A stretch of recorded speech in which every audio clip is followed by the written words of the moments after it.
Everybody, please give Mike Ross a hand. What's going on, man? Thanks, brother.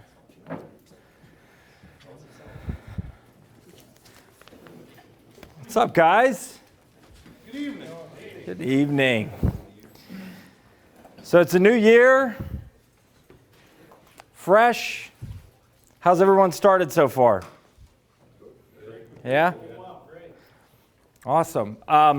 Not sure, how many of you were in the last session? Awesome.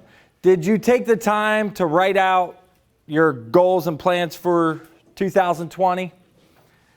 It's okay if you did, didn't, I'm sure you have your own style, method of doing that.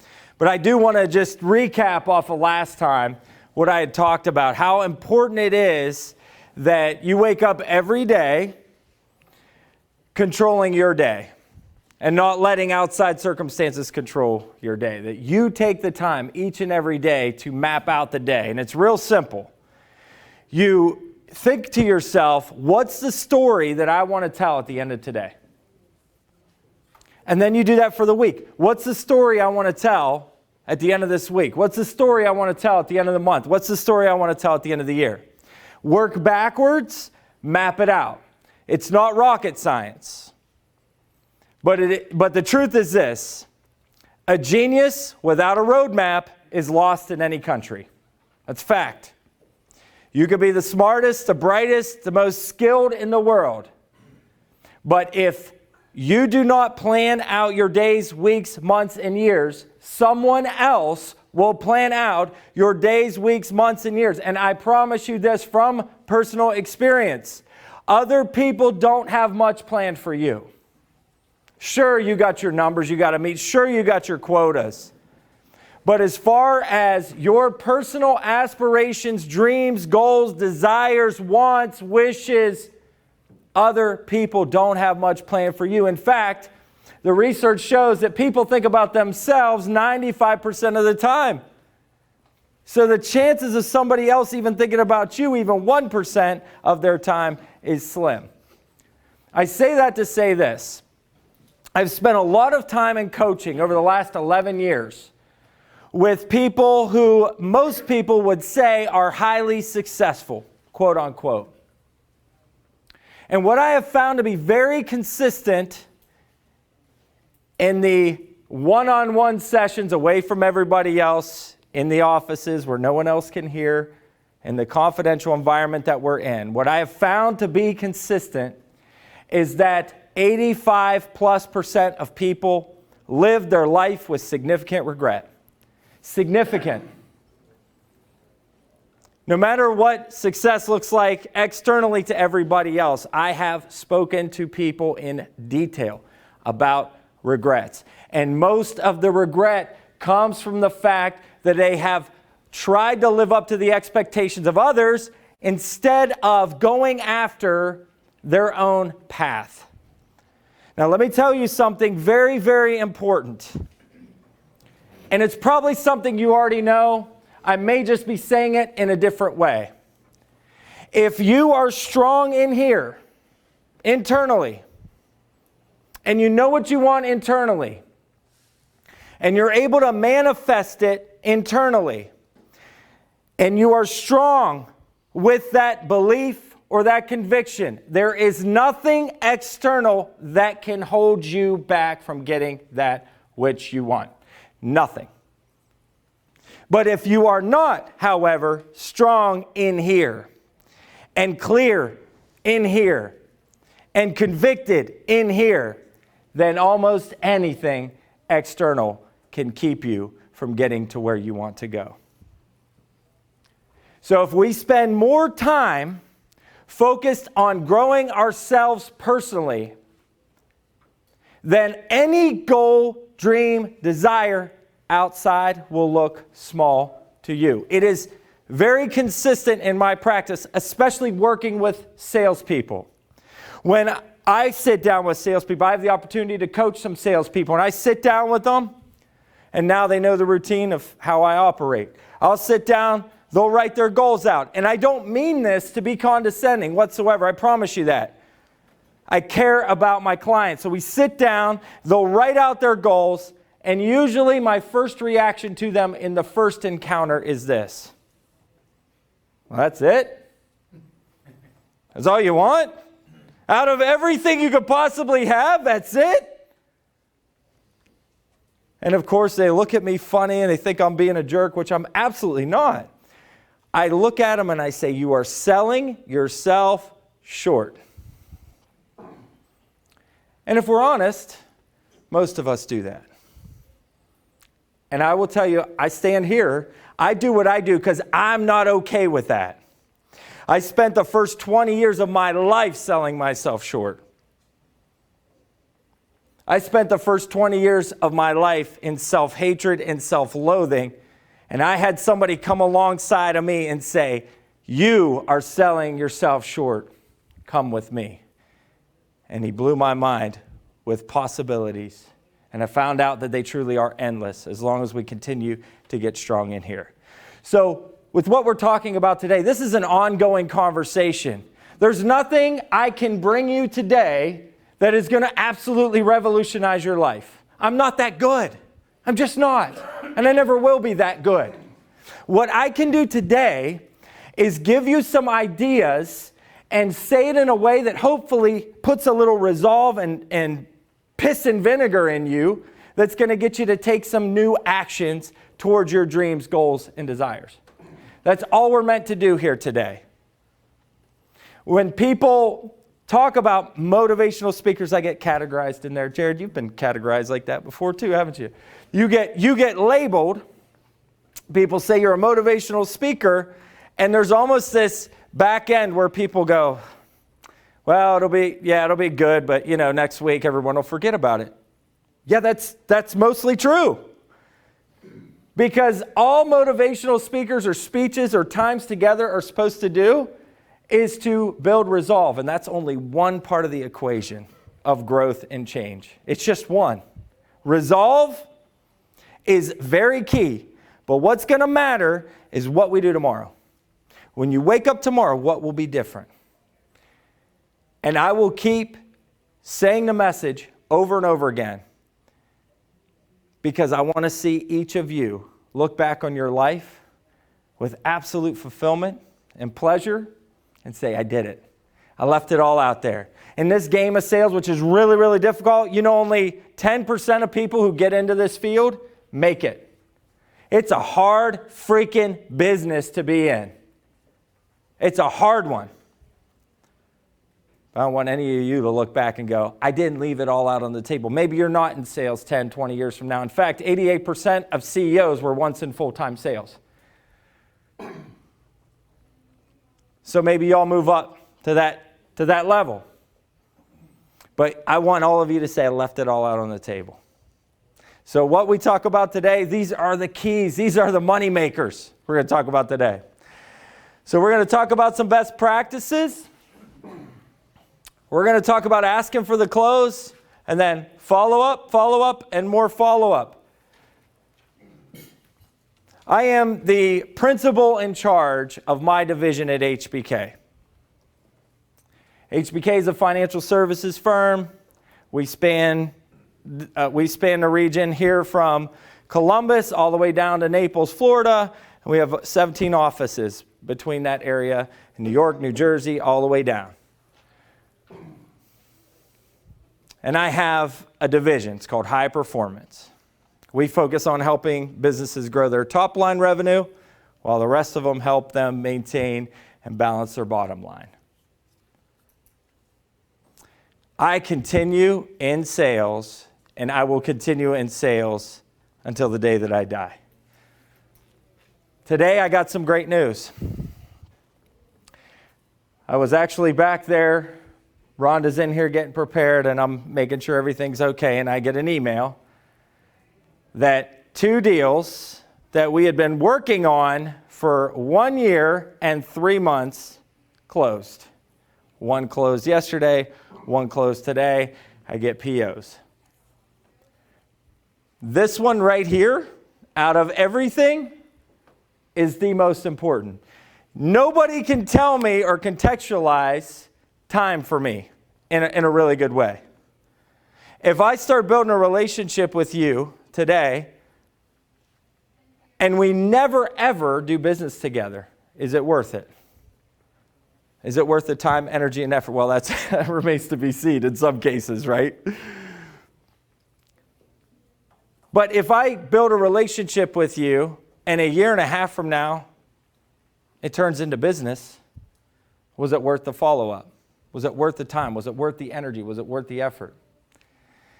If the answer is yes, then we must absolutely keep in contact and relationship. We'll talk more about that in a minute. But I wanted to share that with you because no matter how far you go in business, you're always going to be in sales. And if you have the right context behind that, you'll want to stay in sales. All right, so the biggest thing with best practices, I'm going to tell you this straight up. How many of you have been through a bunch of skills training with sales? Sales skills trainings. Bunch of them, okay? Maybe self-taught. Maybe you read a bunch of books. Anybody read any Zig Ziglar? My dude. Love Zig. Brian Tracy. Anybody know who that is?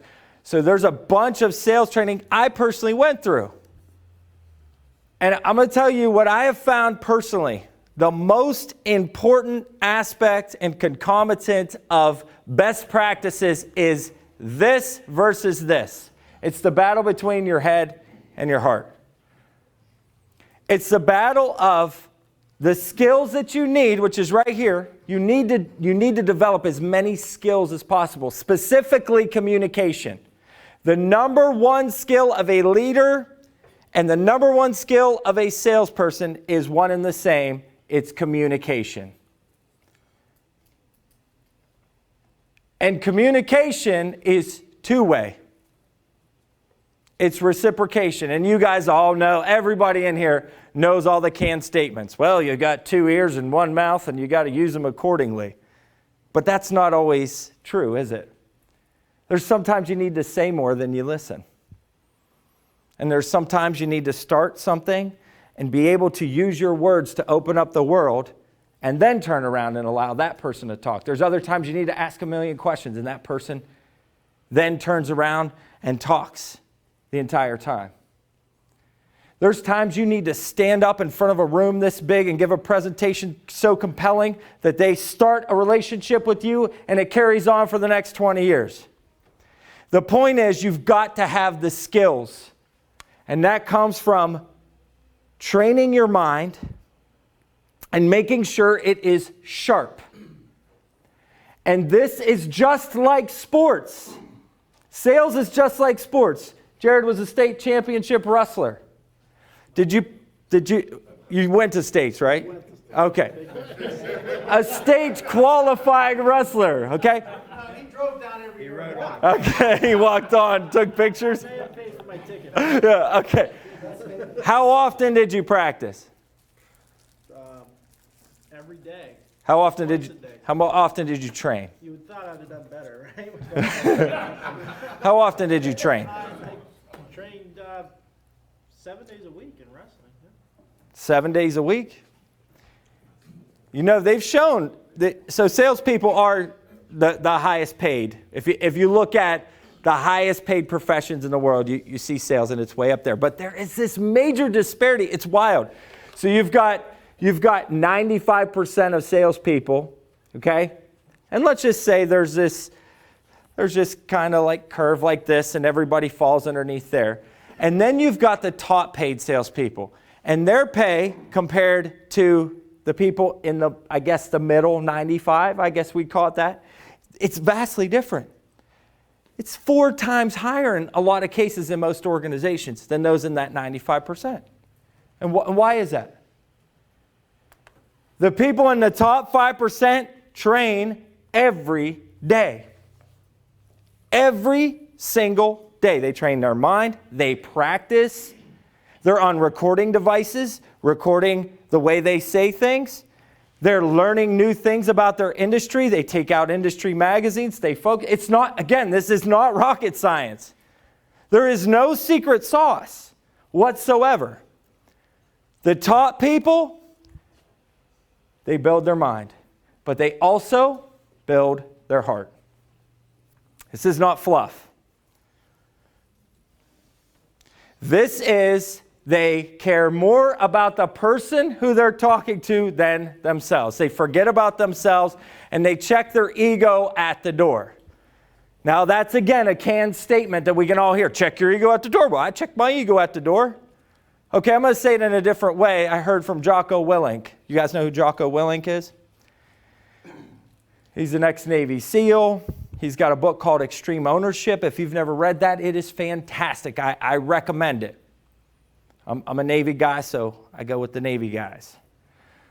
Jocko Willink says, don't think of checking your ego at the door. Make your ego a subordinate.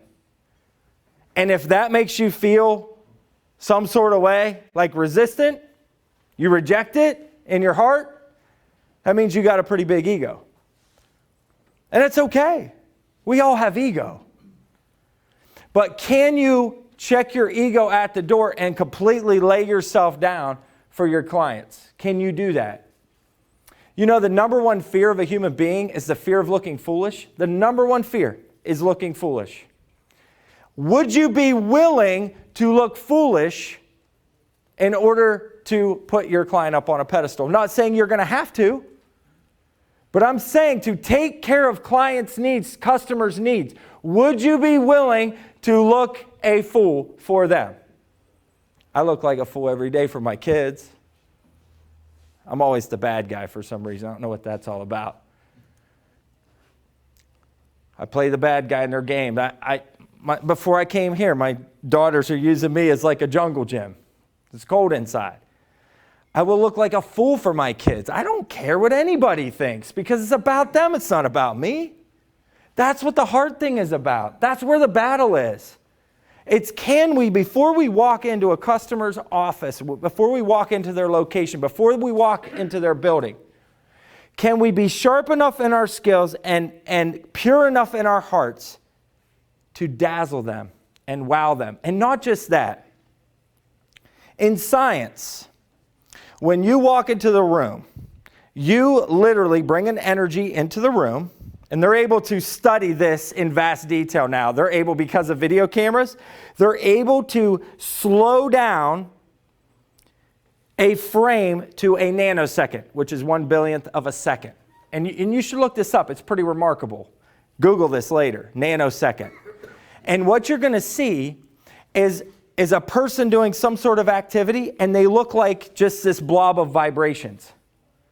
And you actually can see the vibrations moving around the person. So when I say, when you walk into a room, you bring energy into the room, you do. And I promise you, if you got your head and your heart right, you bring an energy that makes you attractive. And we should be working that all the time. But when I tell you that this is just hopefully a start for some of you, it has to be for you. If you want to be the best, and I hope you do. I hope you don't come in and go, well, I hope to be average. As long as I'm average, I'm all right. Nobody really wants that. I hope that all of you want to be the best, the greatest that you can possibly be. I hope that you, as Thomas Edison once said, want to literally astound yourself. I really hope you do. And I hope that you take this and you start looking up every day material that can make you sharper in your mind in sales. I hope you pick up that book, Extreme Ownership, and start to do that in every area of your life. I hope you pick up books by Brian Tracy. I hope you pick up books by Zig Ziglar and Jim Rohn and some of the other greats in sales so that you can sharpen your skills and just get better and better and better. If LeBron James is continuing to get better in his 17th year in the league, in NBA, why can't we get better? Here's the beauty about our game. We don't have to stop getting better when our bodies break down. Some of us are like, yeah, body's already breaking down. I know mine is. We don't have to stop. We can keep getting better every year, forever and ever and ever, and that's beautiful. And the other thing about our heart is at the end of the day, sales is about building quality relationships. Nobody wants to be in a relationship with somebody who's playing the me monster game. We got this societal problem, and it's an epidemic, in my opinion. It's called me monstering. Me. Me. Everything's about me. And it's unfortunately, been beat into a lot of people's heads since they were kids, that life's all about them. And what you find is those who have the greatest fulfillment in life, what they say is that I spent my life serving and helping other people. Zig Ziglar used to have a great quote. He'd say, if you help enough other people get what they want out of life, you too will get what you want out of life. It's so true. So again, head versus heart. Just constantly think about the battle between your head and your heart and get that in alignment, and then just start showing up to as many places as possible.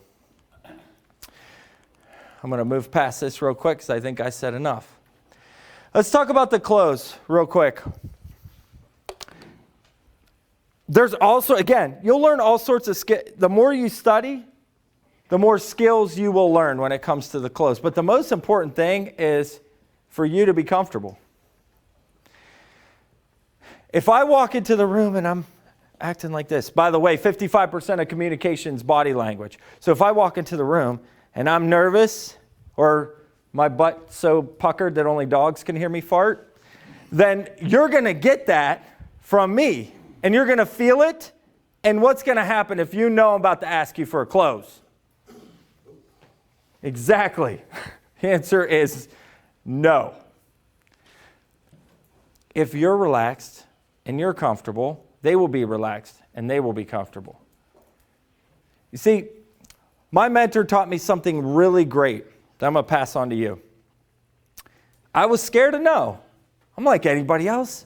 I'm scared of rejection. I sucked. I was the worst salesperson of all time when I started, by the way. The worst.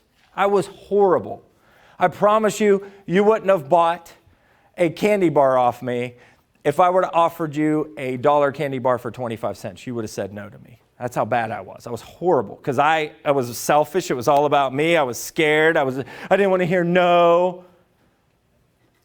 And then my mentor said, you know, no doesn't mean no. Even a legitimate no just means not right now. He said, you're thinking about it all wrong. He said, this is about building a long-term relationship. And you know what happened? It alleviated my pressure of feeling like I was such an absolute abysmal failure because I heard no. I finally said, it just means not right now. And I got more comfortable, and I then brought that energy into the room and got more comfortable in those rooms. They got more comfortable with me, and people started saying yes, and I didn't even know what to do. What am I supposed to do? They said yes. Do I put in the order? Do we fax? What do I do? Legitimate. So I started to get used to that. You just got to get comfortable in your own skin and realize that no doesn't mean no. It just means not right now. So here's what I want you to do real quick. I want you to get with somebody that's sitting next to you. And I want you to practice how you've been closing. Okay? So let's pretend you're at that point. Okay? You're at that point of you're going to ask for the close. Okay? It's a comfortable environment. Do that with somebody real quick. Go back and forth. And then hold up. And then try to give each other some feedback. Talk through it a little bit. Okay? Go ahead.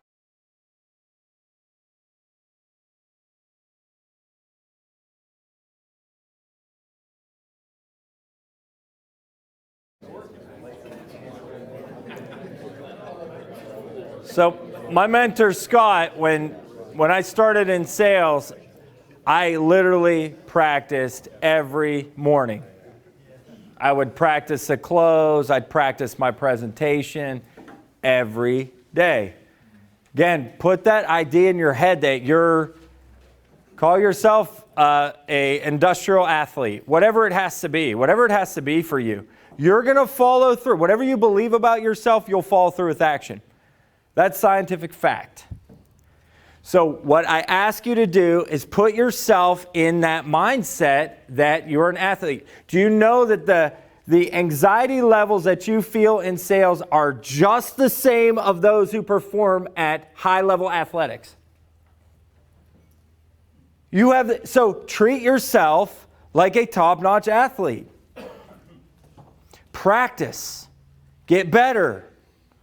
Work on your craft.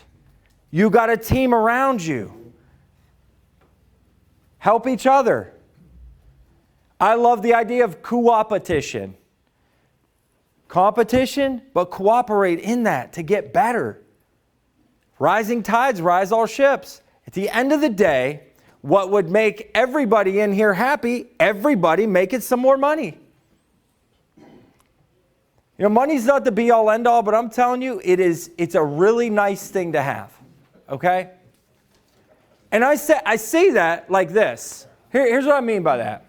If you really think what people are after in life, now you've also got to manage it well too. Okay, you can't just make it just go crazy, buy islands and stuff, whatever.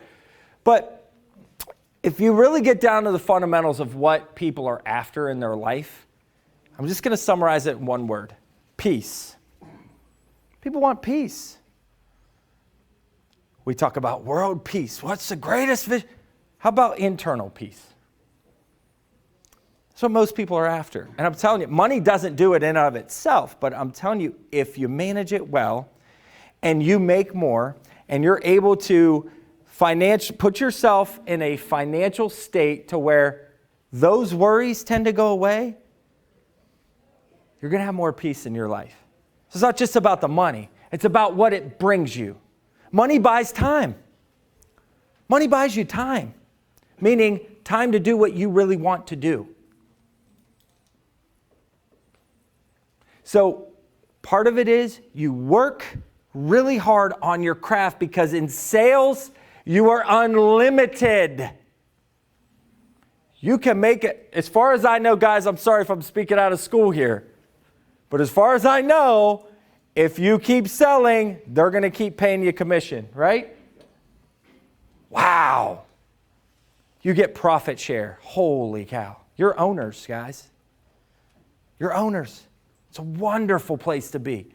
So keep practicing getting better. Simple close before your presentation. I like this idea of your job in sales is to be so good that you alleviate the pressure of your prospects. That's Tom Hopkins, if you've ever heard of him before. He's another top-notch sales trainer. I recommend any book he has put out. Like Jeffrey Gitomer's another one. These guys have great skills training, but go out there and alleviate your customers' pressure. So simple close is just to